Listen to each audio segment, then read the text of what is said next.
Chers amis, bonjour. Nous sommes le dimanche 12 novembre 2023. Il est 9 heures. Quelques news de l'Arménie, de l'Artsakh et de la diaspora arménienne. Hier, donc 11 novembre, le 105e anniversaire de l'armistice de 1918.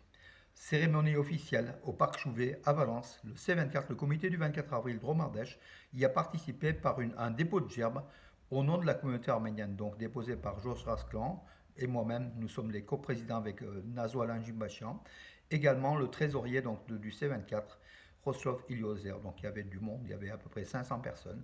Et la communauté arménienne s'est distinguée une nouvelle fois par sa participation aux activités politiques, aux activités officielles de la France.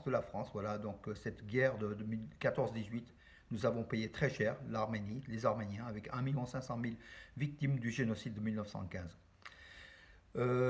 Avant-hier, on avait été reçu aussi par le préfet, donc le nouveau préfet de la Drôme, de façon très très chaleureuse. Donc le C24 a salué le préfet pour sa nouvelle mission à Valence, donc le chef-lieu du département de la Drôme, le préfet de la Drôme, qu'on salue également. Donc hier, il y était aussi. Voilà, on a discuté un petit peu.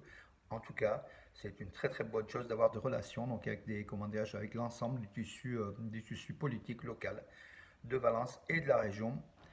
Voilà mes amis. Et puis aujourd'hui comme partout en France, aujourd'hui donc à Valence comme dans les 112 villes de France, donc défilé contre l'antisémitisme.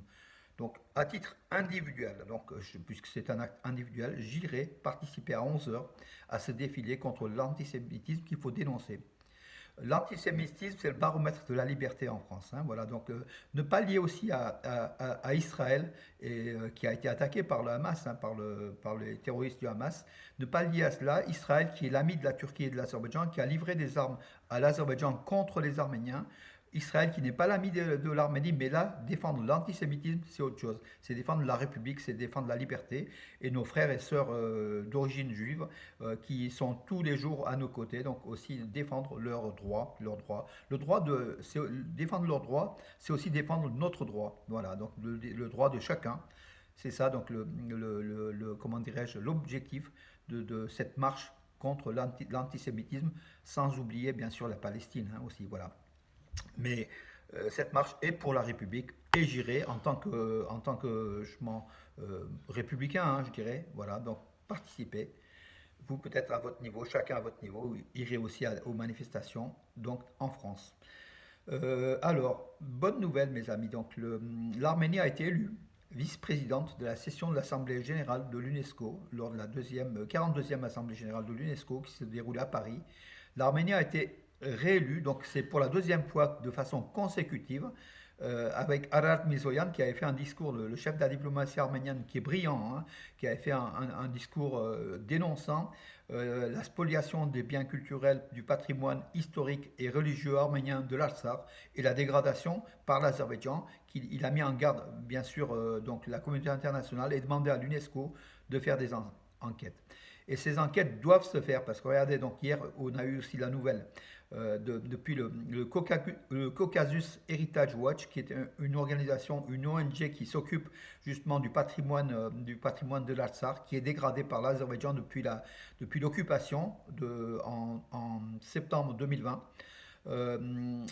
Donc l'église de Hadrut, qui est occupée, donc, est fortement dégradée, avec des photos donc, à l'appui. Voilà, l'Azerbaïdjan mène une politique de destruction du patrimoine arménien, du patrimoine religieux et culturel arménien, et quand il n'arrive pas à détruire, il le met pour le compte de la population oudique. Donc ce sont des chrétiens, ils sont au nombre de 500 à 1000 hein, maximum, voilà, qui se déclarent propriétaires de ces lieux, alors que eux, ils appartenaient à l'église arménienne, effectivement, il y a au 4e, 5e siècle, 6e siècle, mais c'est, comment dirais-je, ce sont des églises et du patrimoine arménien sur le territoire d'Artsakh, c'est pas du tout du Oudik, mais en tout cas Aliyev a trouvé a trouvé comment dire, des alibis pour mettre donc sur le dos, enfin sur le compte de la communauté Oudik, des Oudis, tout ce patrimoine arménien, quand l'Azerbaïdjan ne détruit pas, voilà. Alors, le ministre arménien des Affaires étrangères, donc très actif, hein, Arat Mizoyan. On peut reprocher beaucoup de choses au gouvernement Pachinian. En tout cas, on ne peut pas reprocher à Arat Mizoyan le fait qu'il soit sur tous les fronts. Il est partout, partout, partout, hein. Vraiment une diplomatie arménienne très active et qui a marqué des points face à l'Azerbaïdjan, hein, il faut le dire. Même si on a perdu la guerre, au point de vue diplomatique, au niveau des instances internationales, on a toujours gagné grâce à des hommes brillants tels que Arat Mirzoyan, le chef, le ministre arménien des Affaires étrangères. Voilà, il a discuté hier, avant-hier, en marge donc justement de l'UNESCO, en fait, de la 42e session de l'UNESCO. Il a discuté avec, bien sûr, Michel Hidalgo, la maire de Paris, et puis surtout son homologue, donc la ministre de la Défense de France, Catherine Colonna. Voilà. Il a discuté des questions régionales avec les responsables français, la France qui est l'ami de l'Arménie, qui soutient l'Arménie au niveau politique et puis militaire, donc l'Arménie qui a acheté des armes auprès de la France qui sont en train d'être guidées vers l'Arménie.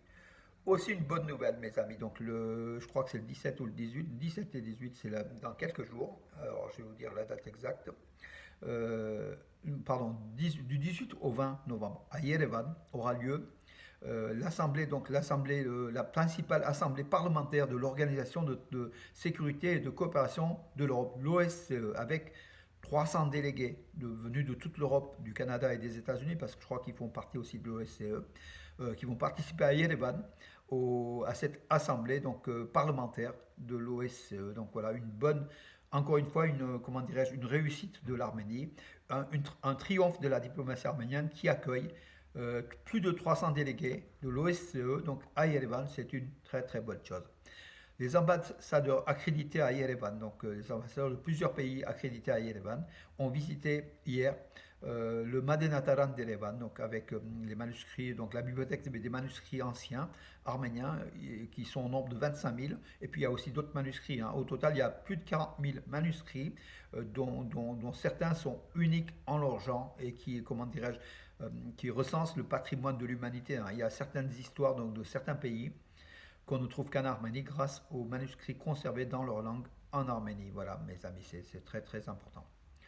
Le 17 novembre, donc dans quelques jours, la Cour internationale de justice des Nations Unies de La Haye va prononcer donc, son jugement concernant des mesures temporaires dans l'affaire de l'Arménie contre l'Azerbaïdjan. L'Arménie qui a instruit un dossier à La Haye contre l'Azerbaïdjan suite à l'agression, hein, de l'Artsakh le 19 septembre, et puis surtout aux agressions multiples et répétées de l'Azerbaïdjan contre l'Arménie.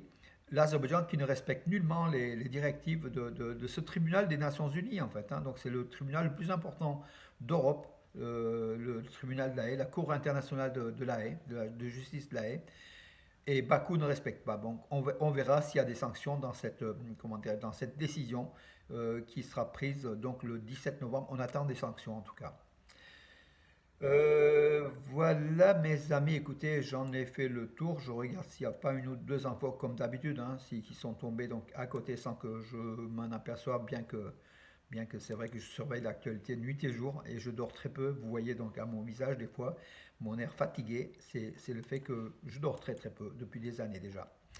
Pour justement à l'éveil de l'information arménienne, pour vous la donner, puis pour toujours sur nos gardes, on a un peuple écorché vif, hein, donc justement le peuple, enfin on a discuté avec des autorités françaises il y a quelques jours, euh, donc les responsables disaient que pourquoi les Arméniens ont, comment dirais-je, sont autant proches de leurs racines, de leur culture, de leur on a dit c'est un peuple écorché vif, hein, on a eu le génocide, ça continue donc avec l'Artsakh, avec la guerre en Artsakh, et aujourd'hui donc on est amputé aussi d'un territoire, donc pour nous c'est plus que l'Alsace-Lorraine, hein, l'Artsakh, c'est plus que 14-18, et ça continue, donc un peuple écorché vif est un peuple de mémoire, n'oubliera jamais ses origines, sera toujours proche de ses origines, d'où le fait, mes amis, de notre implication très grande derrière l'Arménie et la cause arménienne. Voilà mes amis.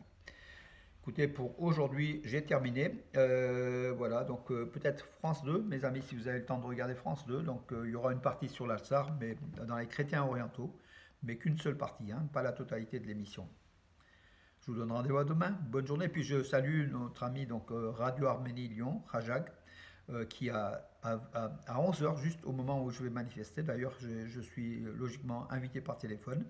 Mon ami Soulen Bardassarian, le commentateur sportif de la télévision d'Arménie, le fameux reporter de Ararat 1973, va être interviewé. Peut-être mon ami aussi Aaron Boyadjian de Paris, le docteur Boyadjian, qui écrit aussi dans Nouvelle d'Arménie, qui est un féru de sport et surtout un amoureux d'Ararat 73. Peut-être je participerai aussi à l'émission, mais vous, mes amis, écoutez Radio Arménie Lyon à partir de 11 h ce matin, ce dimanche matin. Bonne journée et à demain.